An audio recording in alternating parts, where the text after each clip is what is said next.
Welcome to this Inbound Logistics video podcast presented by Inbound Logistics Magazine. Today we're going inside the Port of Los Angeles and talking trade shifts, tariffs, and tech. And our guest is Gene Seroka, Executive Director of the Port of Los Angeles, the busiest container port in North America. The port's experienced a series of record-breaking performances since his appointment, which was confirmed by the Los Angeles City Council in June of 2014. In addition to setting multiple monthly and quarterly cargo records, Los Angeles is the first and only port in the Western Hemisphere to process more than 10 million 20-foot equivalent units in a year, a milestone that the port has achieved 3 times. As executive director, Seroka interacts with a wide range of stakeholders, including port customers around the globe, industry partners, elected and appointed officials at all levels, business leaders, community organizations, and residents. A respected global trade expert, Seroka has advocated for rules-based trade agreements that benefit American exporters and manufacturers. And here's our host, Amy Roach.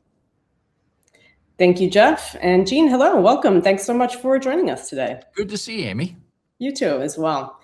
I'd like to start by giving our listeners a feel for the current dynamic there at the port. If you could tell me a little bit, what are you seeing as some of the biggest trends right now, and how is the port responding to that? What initiatives or programs is the port undertaking to address the biggest trends going on today?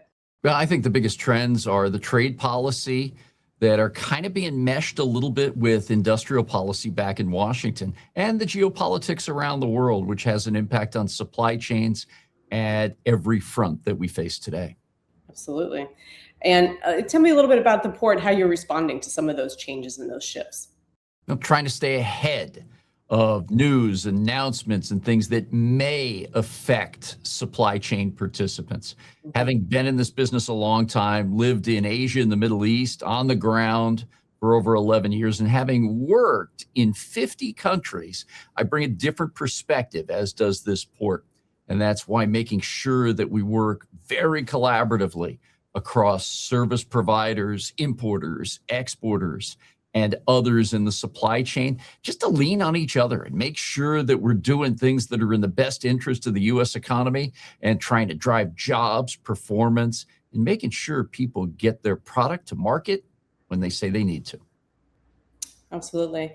And I know you're coming off what was the port's busiest June on record, largely driven by shippers trying to outrun those July tariff deadlines. Can you walk us through a little bit what that looked like for you at the port? Well, it's been really interesting over the past couple of years. When importers see a window of opportunity, they speed cargo through market. And in this particular case, basically, they would tell me, I know my landed cost. I know that I've got some shipping schedules that are favorable, and everything else is kind of lining up for this short period of time, in this case, until July 24th, when the temporary tariffs were set to expire. So I'm just going to move as much product as I can and build up inventories, get product pre-positioned to market for seasonal activity if I'm a retailer, or for the manufacturing sector to make sure I've got a steady supply of parts and components for the American manufacturing system. And there have been so many changes. I want to talk a little more about the tariffs. There have been so many changes, so much uncertainty, and we don't know what's coming up next for sure. Do you see any scenario where this trade situation stabilizes into something more permanent, or are we kind of just flying in this unknown for a while now? Yeah, I have no indication of any permanency, but that's what businesses and trade policy experts in other countries around the world continue to request. Let's at least just know the ground rules so we can get to work. And if the base case is going to be higher fuel costs, higher landed costs through tariffs, shifting supply chains of sourcing and manufacturing to other countries, fine. Let's get to the work. But what most are doing are simply scenario analysis around the clock. If something happens, what does my company now look like? How do I have to respond? So that lack of permanency really has kept folks on edge for the past couple of years. Absolutely. Yeah. And they have to be so flexible, right? I mean, I'm sure you're seeing that as well. They have to put changes into practice kind of on the fly all the time now. Yeah, as quickly as possible. And we've seen that across a variety of sectors, but it's about the anticipatory skills that importers have right now of trying to understand when the waters are relatively calm and then getting to the work as quickly as possible. And that's really built up through all that scenario analysis and collaboration that they're working on day in and day out. The area that's still a struggle is on the export side of our business, and in particular, the agriculture sector, where trading partners have not necessarily only introduced retaliatory tariffs, but simply have made deals with other trading nations, leaving the U.S. behind. Soybeans, number 5 red wheat, various types of almonds, pistachios, etc., are now coming out of Australia. The soybeans are coming from Brazil and Argentina, leaving our farmers with a lot more crop and fewer customers with which to sell. Mm-hmm. Yeah, interesting. I want to shift in to talk about another major factor of instability now is the Iran conflict. Tell me a little bit how that disruption has impacted the importers and exporters and the port itself. It's been a struggle. Having lived and worked in the Middle East for over 5 years, I maintained some really good business contacts and a lot of friends throughout the region. And it was so interesting. I was texting with a friend shortly after February 28th who lives in Dubai. I just asked how you were doing. Bashir Ahmed came back to me and said, well, the authorities are telling us stay inside, stay away from windows. Other than that, we're doing okay. So life has changed dramatically, even at places like Dubai, an international hub for trading, banking, tourism, and business. What we've also seen is that although only 10% of container traffic moves in and out of the Arabian Gulf, Red Sea, and East Africa, it's taking about 95% of the attention from leadership and supply chain and shipping communities, trying to build scenario analysis again, this time around energy prices and how these disconnected routes will impact overall global performance and commitment to customers. So as we've well recounted in the media, about 20% of energy products move out of the Arabian Gulf through the Strait of Hormuz, which effectively has been shut down or very limited now over 6 months since this war began. Prices have spiked. On the vessel fuel side, they're up 60% here in Los Angeles compared to the start of the war. Gas prices at the pump are up 25%, and diesel prices are up by more than a third. This is of particular importance to us here in Los Angeles because the cargo that moves in and out of this port, 2/3 of it goes over the road by truck. Many of those truckers are small to middle-sized businesses who have great difficulty absorbing the impact of higher transportation costs in the name of fuel. Absolutely. And how much of that gets passed through to shippers? Those costs have to go somewhere. Yeah, it's all situational. Safe to say, importers and exporters are paying higher costs for the ship fuel, that of diesel, and the overall costs that are generated because of the uncertainty of how products and components make their way to market. Much has been talked about the plastics market with PET resins and inputs to that area. So all those costs continue to rise. And how folks grapple with that simply means that it's a higher price for you and me when we go to buy product at the store. Yeah, absolutely. So how do you counsel shippers in this environment if mid-size importer, say, comes to you? How do they prepare for the next 6 months? What can you say? Well, most of us continue to understand that this is a relationship-based business. And leaning on each other in difficult times, whether it's financial crises or COVID-19 and what that did to the supply chain all the way through to today, if there's any silver lining that comes out of all of this challenge in the supply chain, it's the fact that folks have come together even closer and trying to help each other out. The counsel that we give to each other really is just sharing as much information as possible about what's going on, taking away the rhetoric and the story building and try to deal specifically with facts.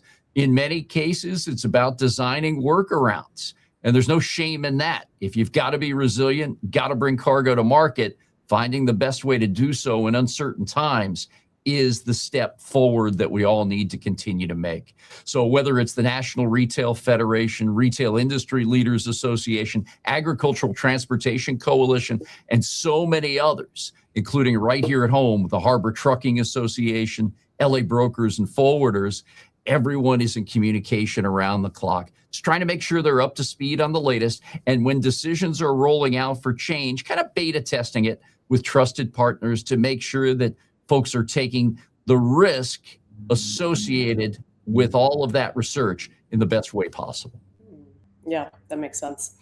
Okay, let's shift a little bit. I want to talk about China. I understand that China's share of port imports has dropped from roughly 60% at your peak to about 40% today, even as the total volume keeps growing. So I'm curious as to what is filling that gap for you there at the port. Yeah, it's interesting. And your stats are exactly right, Amy.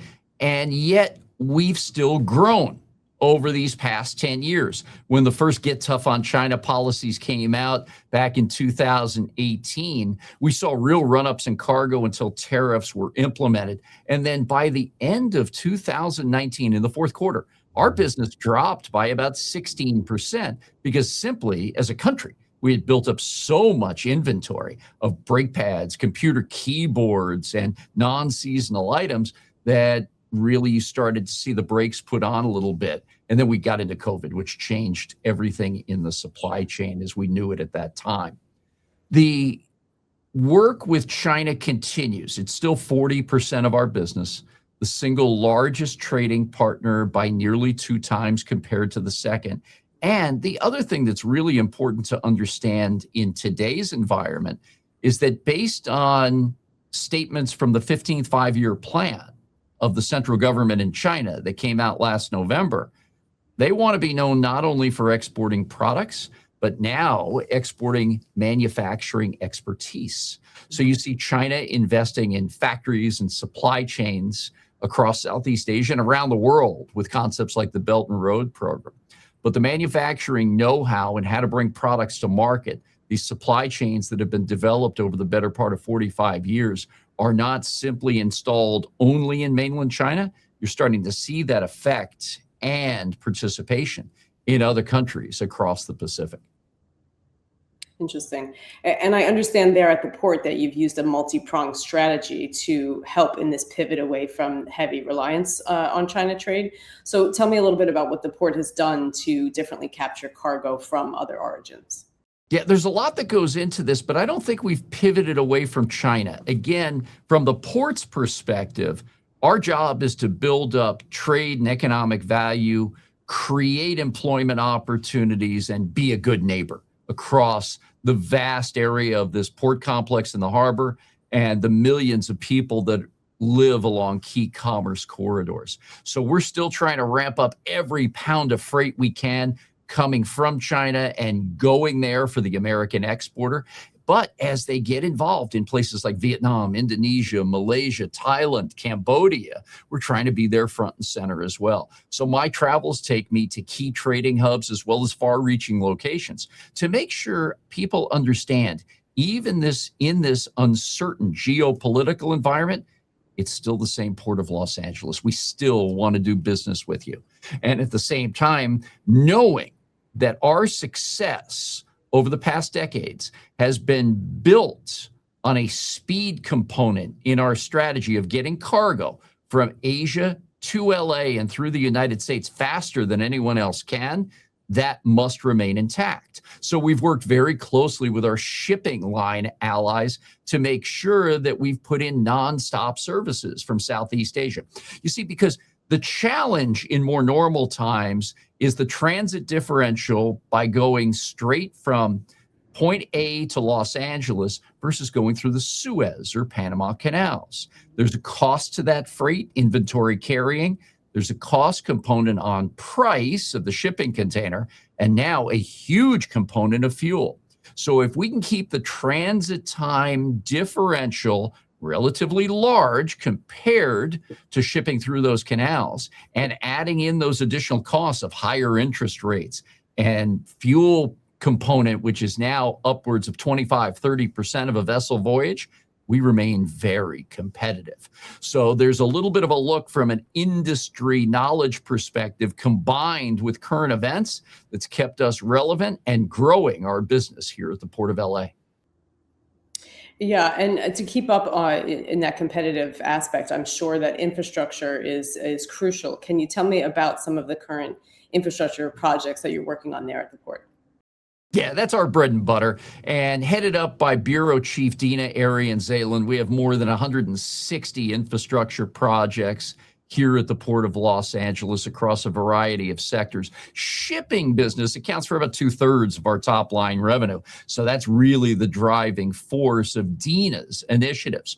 But three come to mind immediately. One, behind me, you see the iconic Vincent Thomas Bridge, which was completed in 1963. It's currently going through a redecking process to make sure it's safe and secure for the 54,000 vehicles that cross it every day. Only about 8% of the container cargo makes that move across the Vincent Thomas, but very important to the workforce that goes from the residential communities of San Pedro, Wilmington, Harbor City, Harbor Gateway onto Terminal Island.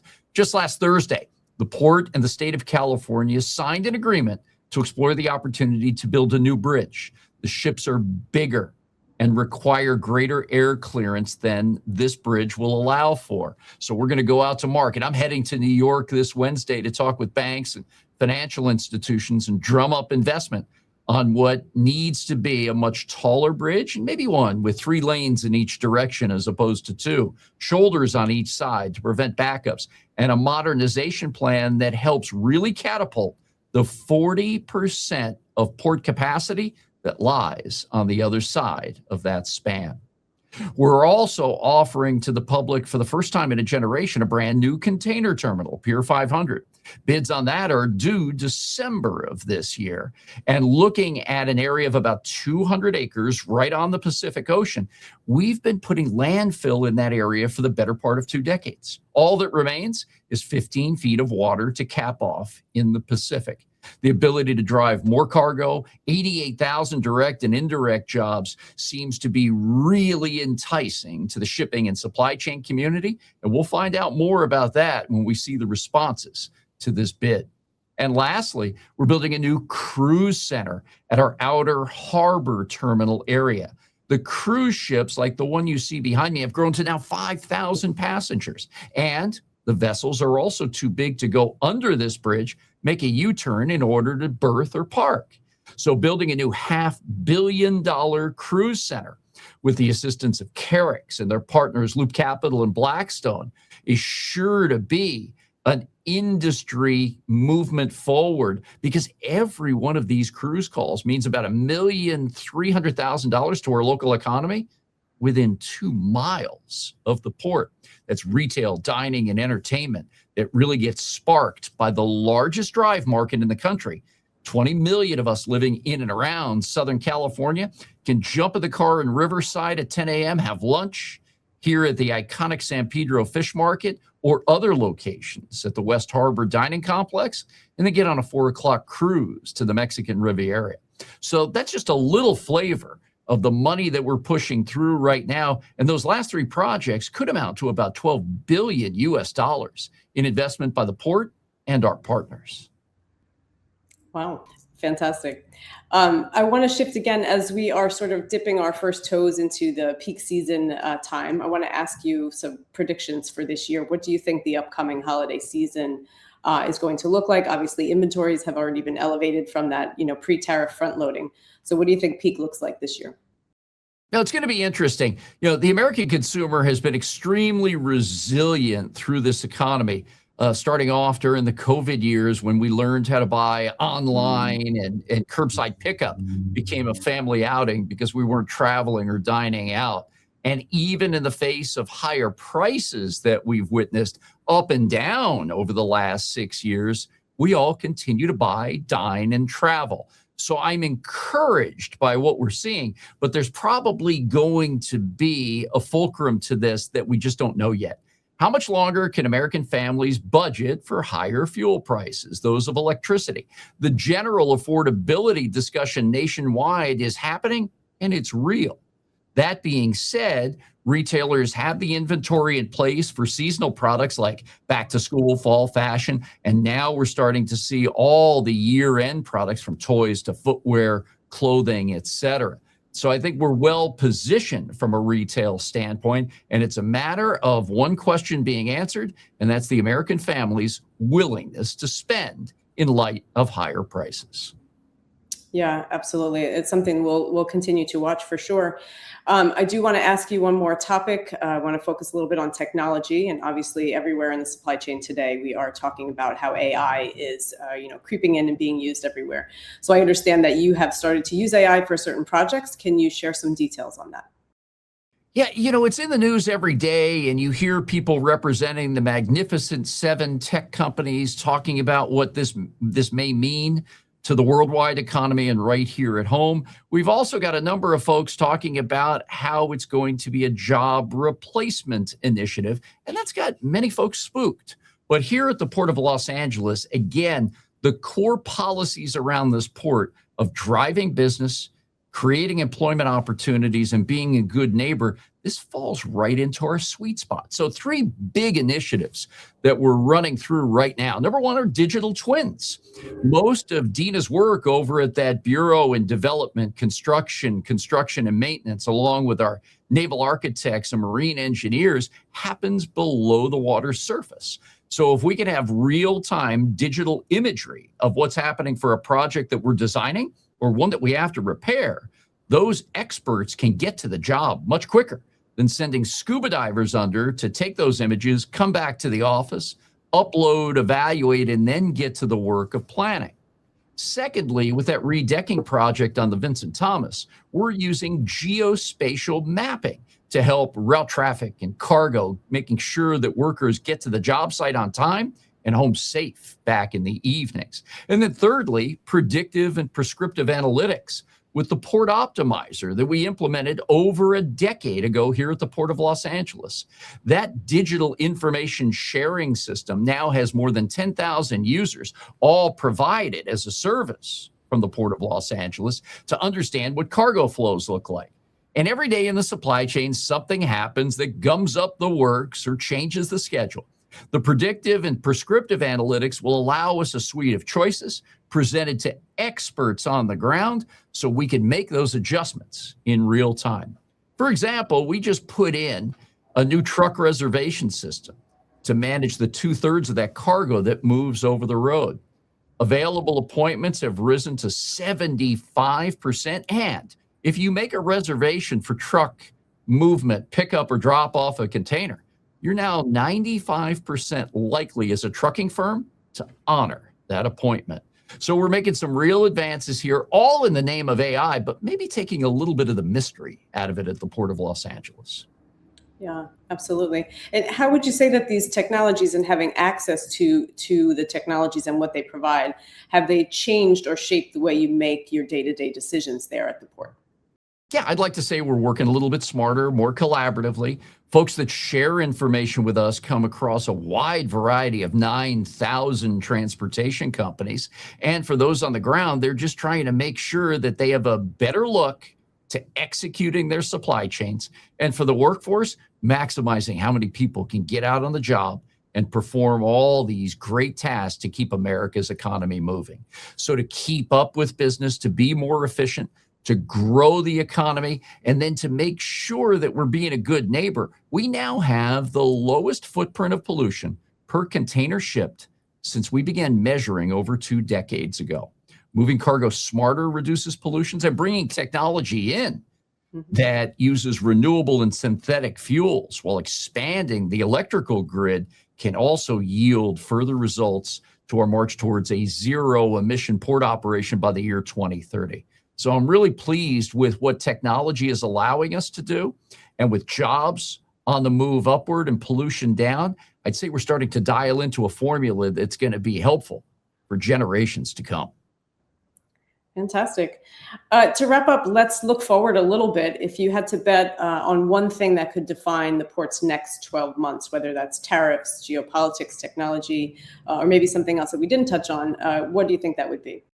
I think it's that relationship aspect, staying connected, staying ahead of the headlines in the news, offering the convening powers of bringing people together to make good decisions for the American economy, the supply chain, companies big and small that count on us so much. Not one has greater than a 5% market share of all the cargo we move through here. So making sure that we stay on top of the situation and sharing that information back and forth, so not only we can make better decisions, but hopefully sharing a little bit of our views and vantage point with the people we count on so much that ship that cargo and that handle it for us every day. Fantastic. Well, a lot of exciting things going on there, and we look forward to seeing what happens next. Thanks so much for spending time with us today, Gene. Thank you, Amy.